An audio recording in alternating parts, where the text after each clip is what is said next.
I got mad that I was falsely accused of talking in 4th grade, so I put a pushpin on the timeout chair. In 4th grade, my friends were talking at the table, and my teacher called me out for it. He sent me to the timeout chair in the back and I was infuriated.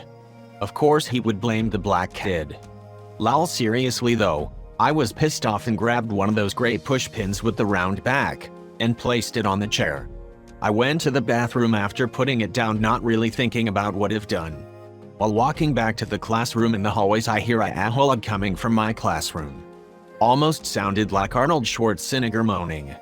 I walk in to see him rubbing his ass and giving this long speech about how disrespectful the class has become. His face was red and he left the room. I asked my friends, and I guess he sat on it while moving to the back of the class to talk to a student. Mr. H, if you see this, I am so sorry. I hear a aholic coming from my classroom. Almost sounded like Arnold Schwarzenegger moaning.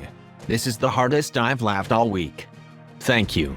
My friends and I bullied a girl in 8th grade. Here's the story, here it goes. In 8th grade, our whole class went to a school trip, and there was this girl who didn't have any friends. My best friend and I started dancing in our room, and she asked if she could join in. We said yes, and her dancing, well, it was unique. We started laughing and she got so happy thinking she was cool. We asked if we could invite the other girls to watch her dance because she looked so cool. She was so happy thinking she could get more friends and agreed. Everyone stood in a circle around her clapping and laughing while she danced. No one ever told her what really happened. I'm not one for bullying, and that really got to me afterwards. I made it my life's mission to protect these who were bullied in class afterwards. And now 11 years later, I got really wonderful friends because of it. I never talked to that girl again, yet I still remember her name and what she looked like. That's bullying? Holy shit, we chased the fat kid around and slapped his titties, throwing Skittles at him. Apologize and move on. I did to the fat kid. He never accepted it though, but I tried. All you can do is grow as a person and not be an asshole. The perfect comment. I pushed a kid off a trampoline in my birthday party. I don't entirely remember all of this, but I was good friends with this boy in perk.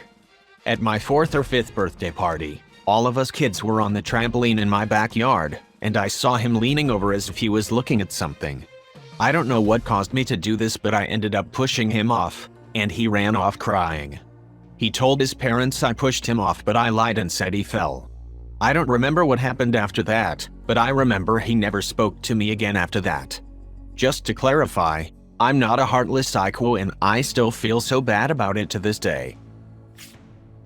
I lied about a naked man with a knife hiding in the bushes at my elementary school when I was a 10. This is something that happened to me when I was about 10 years old. A girl at my old elementary school told me a joke that there was a naked man with a knife hiding in the bushes at our school. I thought it was a good idea to tell this around to all my classmates to scare them a little. Apparently, one of my classmates told the story to our teacher because a few hours later my teacher came to me and asked me if this story was real. For some reason I was afraid to tell her it was a joke, so I told her that I actually saw a naked man in the bushes with a knife at the school's playground. About 1 hour after my teacher asked me if the story was real, the teacher took me out of class and asked me to follow her. We got into a room and 2 police officers were there to hear my story. I freaked out but kept lying because I really thought it was too late to go back. This kept me awake for a while and thought this would get me to prison. In 12 years, and I am still wondering if the cops knew I was lying at that moment. Sorry Budinsky, you either get a fully clothed man with a knife in his hand, or a butt-naked one with dick in hand. Cops aren't stupid XD. This comment put a huge smile on my face and made laugh, thank you. I stole $400 from my teacher's purse when I was 10. After she gave me detention, I had a relief teacher in for this one day. She gave me a detention for talking in class and 2 of my friends. While in detention, she left the room. I noticed her purse and opened it. It had $400 cash sitting in there. So I gave each friend a $50 and took the rest. After detention was over, we left and she never found out before we went. At the time I didn't feel a thing, but now as I'm older and respect how hard it is to earn money, I always look back thinking that was probably her rent or food shopping money, and I would have really put financial stress on her. I'd imagine she doesn't get much just being a relief teacher. It was so long ago now I would never be able to remember her name, so I can never return what I stole. But I will always live with the guilt for what I did. Even though it didn't concern me those years ago, it does now. I stole a bath bomb from Target when I was 14 and left it in CVS. I was Christmas shopping with my dad in Target and was looking for a present for my sister. I found a bath bomb and thought it would be a good gift, since she loves stuff like that. But I checked the price tag, and it was $5 for one tiny bath bomb. So that wasn't happening.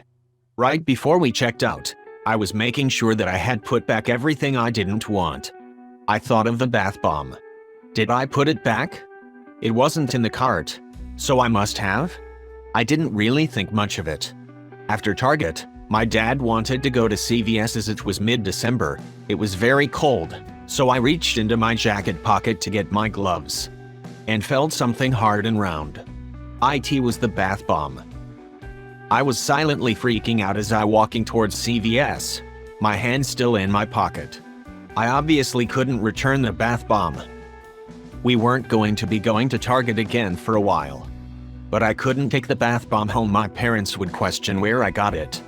That's when my mind realized there was only one thing to do. Leave the bath bomb in CVS, but first, I wanted to see what would happen if I scanned the bath bomb's barcode in the CVS barcode scanner. So I did, and broke it. The thing literally shut down. An employee came over and apologized for the technical difficulties, and I was standing there, a guilty AF child with a stolen bath bomb in my pocket. I found the soap section and left the bath bomb there, since I couldn't think of anywhere else it would go. Every once in a while, I wonder if someone ever tried to buy the bath bomb, and what happened. Can't believe we have such a hardened criminal in our midst. Send him to the gulag. I hid weed in the principal's office and somehow didn't get caught. I was 16 and a sophomore in high school. One of the security guards caught me skipping and took me to the administrator's office. While I was sitting in the lobby waiting to be called into one of the rooms, I overheard him saying I smelled like weed. I had about a half ounce in my pocket and knew they were going to search me. I immediately crumpled up a paper and casually walked into the principal's office, which was empty at the time, and I acted like I needed to use his trash can to throw that paper away. Instead, I threw my weed in there, went back into the lobby. They called my name, and as expected, they searched me and found nothing. I took my detention slip and walked away, and once again as I was leaving, I crumpled another piece of paper up, walked into the empty principal's office and grabbed my weed. It was a very close call, and it would have been bad had I been caught because my parents didn't have a clue that I smoked weed. This was over a decade ago in 2008, and I still think about it. Those some dumb security guards. But good shit.